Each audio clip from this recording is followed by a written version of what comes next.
할렐루야 샬롬 하고 인사합니다. 할렐루야 샬롬 샬롬 샬롬 샬롬 샬롬. 하나님 사랑합니다. 여러분 주 안에서 사랑합니다. 오늘 신명기 마지막 장입니다. 34장 1절에서 12절까지 말씀 우리 합독했습니다.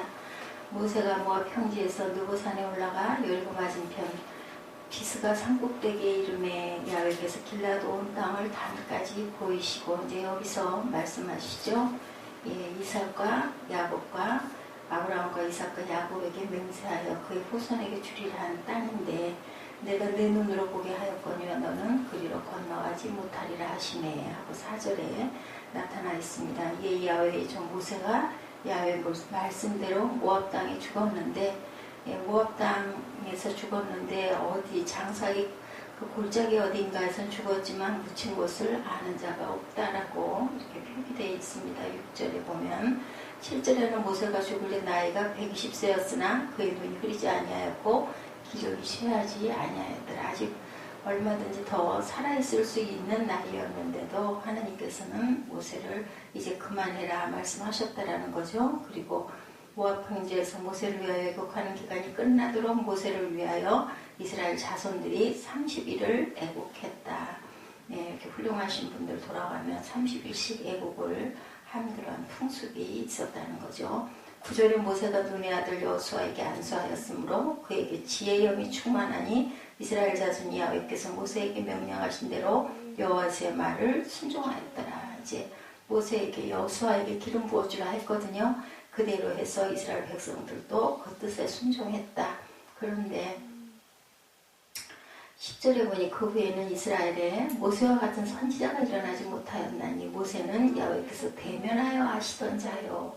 하나님께서는 항상 모세와 함께 마주 대하고 말씀을 나눴던 그런 사람인데 그러한 선지자가 다시는 일어나지 못했다. 모세와 같은 선지자가. 11절에 야훼께서 그를 애굽 땅에 보내사 바로와 그의 모든 신하와 그의 온 땅의 모든 이적과 기사와 모든 큰 권능과 위엄을 행하게 하심에 온 이스라엘의 목전에서 그것을 행한 자이더라. 그를 애굽 땅에 보내사 모세가 이렇게 큰 권능의 일을 했는데 결국은 사람은 나이가 들고 또한 때가 되면 죽는다라는 얘기죠. 어떤 훌륭한 사람도 어떤 능력이 있는 사람도 모세가 능력이 있었던 게 아니라 하나님께서 모세에게 능력을 주신 거죠. 모세의 죽음이 이렇게 많은 것을 우리에게 교훈하고 있는데 그 내용은 어떤지. 첫 번째로는 인간은 아무리 위대해도 결국은 죽는다, 사라진다라는 거죠. 대단한 능력자였습니다. 야훼께서 그를 애굽 땅에 보내서 바로와 그의 모든 신하와 그의 온 땅에 모든 이적과 기사와 모든 큰 권능과 위엄을 행하게 하심에 온 이스라엘의 목전에서 그것을 행한 자이더라. 11, 12절에 이렇게 증거합니다. 너무 많죠. 권능, 이적, 위엄, 기사, 또 기도는 또 얼마나 많이 했어요. 그죠? 이스라엘 백성들 죄를 지을 때마다 하나님께서 그들을 멸하여 버리겠다고 하실 때마다 그러시면 안 된다고 차라리 나도 그러면은 생명책에서 지워버리라고 막 이렇게 어떻게 보면 하나님을 약간 협박하듯이 그렇게 아주 대단한 기도를 했던 사람입니다. 애굽의 10가지 재앙을 비롯해서 홍해의 물도 바다도 가르고 반석에서 물이 나게 하고 아말렉을 두 팔을 들었다 내렸다 하면서 이기고 모세를 통해 시행된 능력은 굉장했죠. 그런데 그 능력도 결국은 영원한 것은 없다. 자신의 능력을 사람은 그렇기 때문에 자랑할 것이 없다는 거죠. 그리고 또한 아직도 건강했지만 퇴직을 했습니다. 이런 걸 보면 우리가 정말 너무 추하게 너무 나이 늙어서 아무것도 할 수 없어가지고 자기 자리를 고집할 필요까지도 없다. 그리고 순종하는 그러한 자세가 나타납니다. 모세의 이런 멋진 퇴장에서 생명영장을 간청하지 않았다는 것도 우리가 좀 특이하다. 히스기야 같은 경우에는 15년을 면정시켜줬더니 오히려 그 15년 동안 굉장히 좋지 않은 악행을 저질러서 인상이 아주 나쁘게 끝이 난 그런 왕을 결국은 봅니다. 15년을 더 살든 덜 살든 너무 그런 것에 연연할 필요가 없다. 모세는 아직 눈이 밝고 힘이 떨어지지 아니하였다고 나오죠. 하나님께 생명연장을 강구할 수도 얼마든지 있었지만 절대 그렇게 때를 쓰지 않았다. 또한 그리고 나를 기억하지도 말라. 6절에 보니 그렇게 말하죠. 벳볼 맞은편 모압 땅에 있는 골짜기에 장사되고 그의 묻힌 곳을 아는 자가 아무도 없다. 예, 기억하지 말라면요, 비석도 세우고 제가 어젠가도 잠깐 말씀 나눴지만 새벽에 무슨 자기 기념교회, 본인의 그 목사님들이 기념교회를 만들기까지 하는데 모세는 그러지 않았다라는 겁니다. 성경의 하나의 상징으로 봤을 때도 돌아간 사람에게 너무 그럴 필요는 없다. 오늘까지 그의 묻힌 곳을 6절에 아는 자가 없다. 귀한 인물을 기억하는 것은 나쁘지 않죠. 기념할 수 있는 건데, 그런데 모세는 절대로 그렇게 안 했고, 이스라엘 백성은 30일 동안 애곡하는 것을 허락을 받았어요, 하나님께. 그리고 아무리 귀한 인물이라도 사후의 경배는 잘못하면 우상이 되기 때문에 그리해서는 안 된다. 예, 우리는 자신의 기념비를 세우려는 마음, 그죠? 나를 잊어버리지 말라고. 비석이 그래서 있는 거 아닐까요? 근데 훌륭한 일을 많이 했고 자손들이 그것을 바라볼 수 있는 건 나쁜 것은 아닌데 그게 너무 지나쳐서는 안 된다. 모세는 하나님께서 너는 그리로 건너가지 못하리라고 4절에 말씀할 때 두 말 안 하고 받아들입니다. 약속의 땅에 진입하는 것은 모세의 사명이 아니었던 거예요. 그 직전까지, 그 앞에까지만 내 몫이고 그 다음부터는 여호수아다. 그랬을 때 얼른 기름 부어주죠. 모세는 또한 지도자로서 나 아니면 안 돼 하는 그런 고집을 부리지 않았다. 그래서 요즘 리더들이 꼭 생각해야 될 부분을 모세를 두고 우리가 한번 돌아볼 줄 알아야 되는 거죠. 후진을 부지런히 양성을 해서 그들에게도 일할 수 있는 기회를 주어야 된다. 자리가 때로는 사람을 만들기도 한다라는 거죠. 모세는 자신의 목만 챙기는 사람은 또한 아니었다. 성도들은 구속 역사가 개인적인 성취가 아님을 우리는 알아야 된다. 내가 아무리 그죠 하나님이 은혜를 주셔가지고 어떠한 일을 많이 행했다 하더라도 그것이 꼭 내일이고 내가 했다라는 그런 마음을 가져서는 안 된다. 아브라함에게 자손이 하늘의 별과 바다의 모래처럼 번성하실 것이라는 약속이 주어졌지만 아브라함에게서 성취되지는 않죠. 그 다음 때로 계속 이어갑니다. 다윗에게 보좌가 영원할 것이라는 약속이 주어졌지만 다윗에게서 이루어지지도 또한 않습니다. 아브라함과 다윗이 받은 은혜일 뿐이고 약속의 성취는 멀리 있는 것처럼 보여도 자신의 위치에서 사명을 다하면 거기에서 또한 그 다음 때로 이어진다. 모세는 죽음으로써 인간은 사라져야 한다는 것을 이렇게 교훈하고 갑니다. 사라지는 것이 모세의 영광일 수도 있다. 아쉽죠? 너무 안쓰럽죠? 그 얘기를 많이 하죠. 그렇게 고생을 하고 가나안 땅에 못 들어가고 너무 안타깝고 하나님 너무하셔 이런 얘기도 있지만 여러 가지 해석들을 하고 있습니다. 그만큼 아쉬운 거죠. 끝까지 버티고 고집을 부리고 했더라면 이런 아름다운 그런 기억이 나지 않을 건데 아쉽지 않을 건데 그리고 또한 하나님의 드러남이 보여집니다. 모세의 죽음이 주는 최대의 교훈은 인간은 사라지지만 하나님은 영원히 계신다라는 것. 영원토록 계신 하나님은 어떤 분이신가? 10절에 보니까 대면하시는 하나님, 모세와 함께 본문에서 하나님은 모세를 대면한 분으로 묘사됩니다. 만나면 하나님을 바로 뵈면 다 죽는데 모세는 하나님과 함께 대화를 했습니다. 이적과 기사와 권능과 위엄도 많이 베풀었죠. 하나님이 모세를 보내셨기 때문이다. 그래서 하나님이 기름 부어 보낸 자는 능치 못함이 없습니다. 하나님의 능력 안에 있을 때 하나님은 모세를 보내셨기 때문에 이런 모든 능력을 행할 수 있었다. 사울왕 같은 경우에는 기름 부었는데 자기 뜻대로 자기 마음대로 고집을 부리고 하다가 결국은 하나님이 버리시죠. 누구도 또 그랬어요. 삼손 장군도 머리에서 힘이 나고 그것을 아무에게도 얘기해서는 안 되는데 그만 데릴라에게 그 얘기를 하는 바람에 능력을 잃어버리는 그러한 일을 우리가 봅니다. 이것은 하나님의 뜻과 명령에 항상 순종할 줄 알아야 된다. 모세의 능력의 원천은 본인의 것이 다 잘나서 능력이 있어서가 아니라 하나님이시다라는 거죠. 9절에 보니까 야훼께서 모세에게 명령하신 대로 하고 나타납니다. 모세는 오직 하나님이 주신 말씀을 전한 사람이었다. 모세의 입을 도구로 사용을 하셨다라는 거죠. 모세의 행위와 언어는 모두 하나님의 것이다. 바꿔 말하자면 모세의 삶은 하나님으로부터 모든 것의 의미를 얻고 있다. 하나님은 모세의 일과 말의 의미를 부여하셨어요. 그렇기 때문에 때로는 우리를 괴롭게 하고 힘들게 하는 어떤 주변 사람도 하나님이 그 사람을 도구로 나를 만드시느라고, 나를 연단하시느라고 쓰실 수도 있다. 근데 우리는 나를 힘들게 하는 사람들 밉잖아요. 근데 성경이나 보면은 사람은 미워하지 말라고 그러죠. 그리고 죄만 미워하라. 그렇기 때문에 하나님의 깊은 뜻이 어디 있는지 우리가 다 알 수 없으니, 네, 그런 것이 있을 때는 깊이, 영적으로 깊이 생각해 볼 줄 알아야 된다. 하나님은 모세에게 의미를 주셨고 모세는 이런 의미 있는 존재가 되었습니다. 그런데 넘치지 않았죠? 거기까지만 하십니다.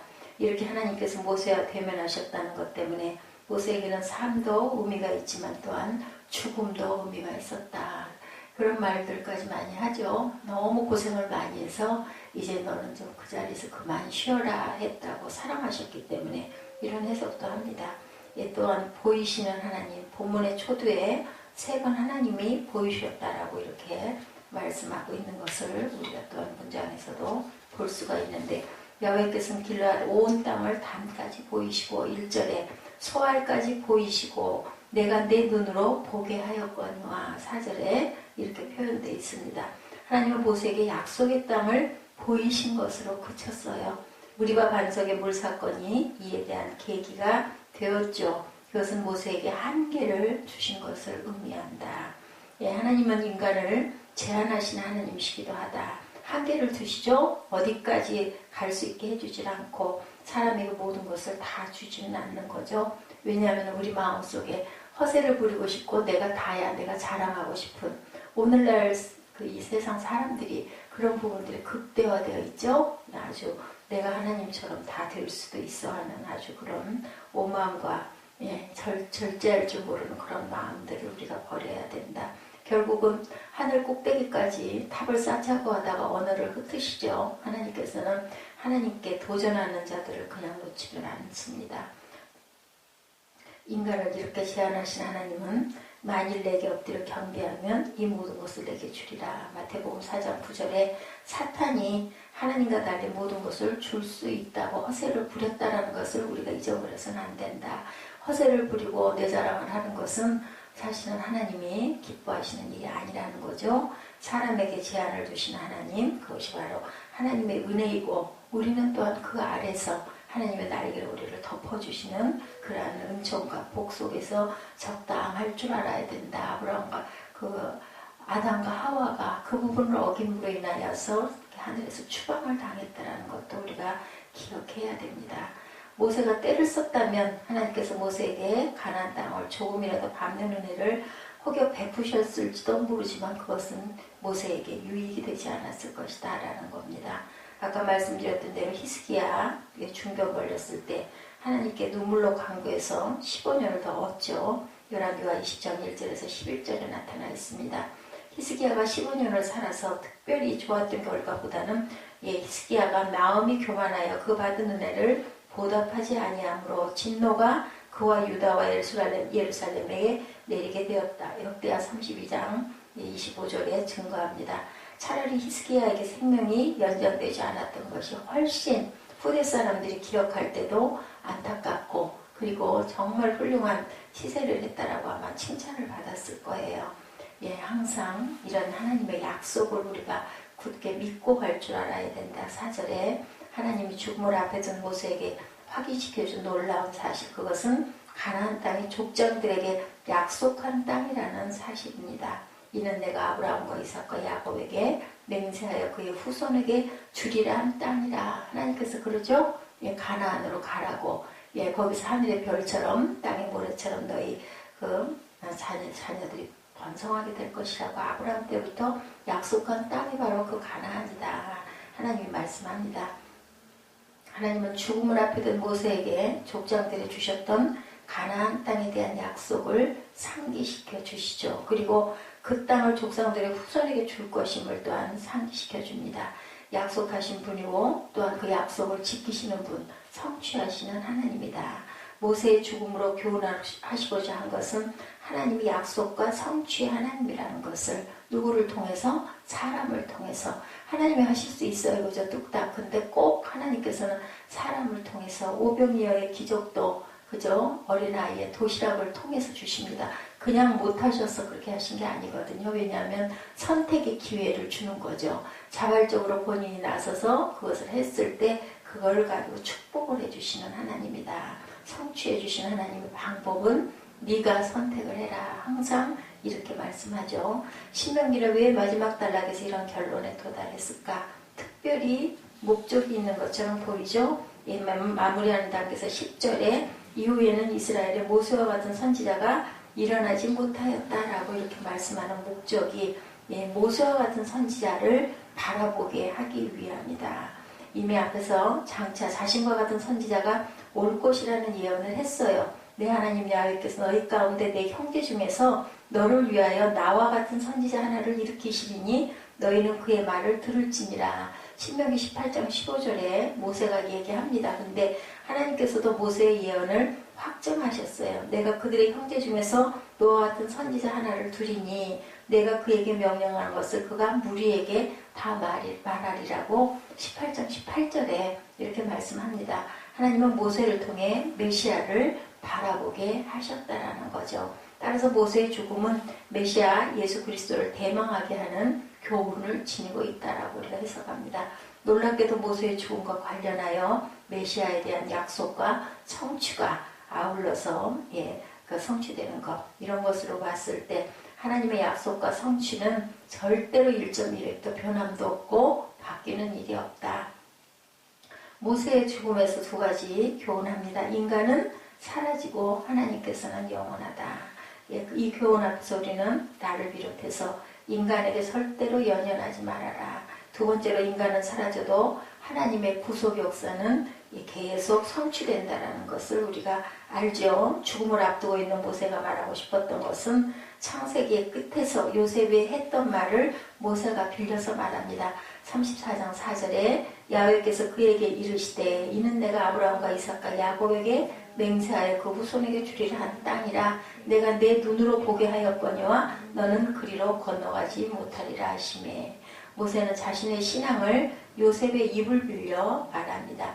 요셉이 그의 형제에게 이르되 나는 죽을 것이나. 요셉도 그러죠. 하나님의 당신들을 돌보시고 당신들을 이 땅에서 인도하여 내사 아브라함과 이삭과 야곱에게 맹세하신 땅에 이르게 하시리라. 요셉이 돌아갈 때 창세기 50장 24절에서 48장 21절에서 이렇게 요셉이 말한 그 말씀이 모세도 똑같이 얘기했다라는 거죠. 신명기의 마지막 단락은 우리에게 가리킵니다.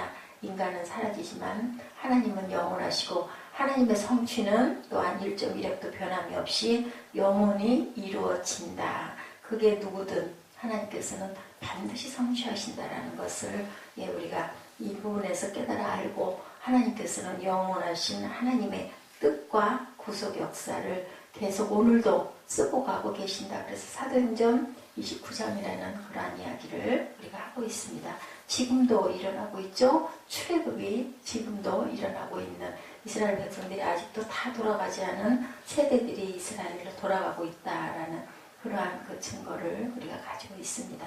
항상 우리가 아름다울 때 퇴장할 줄 알아야 되고, 내가 다라는 생각도 할 필요가 없고, 하나님께서 주신 대로 명하신 대로 그 뜻을 깨달아 알면서 걸어가시는 저와 여러분, 오늘도 복되고 감사의 하루가 되시기를 주님의 이름으로 축복합니다. 기도하시겠습니다.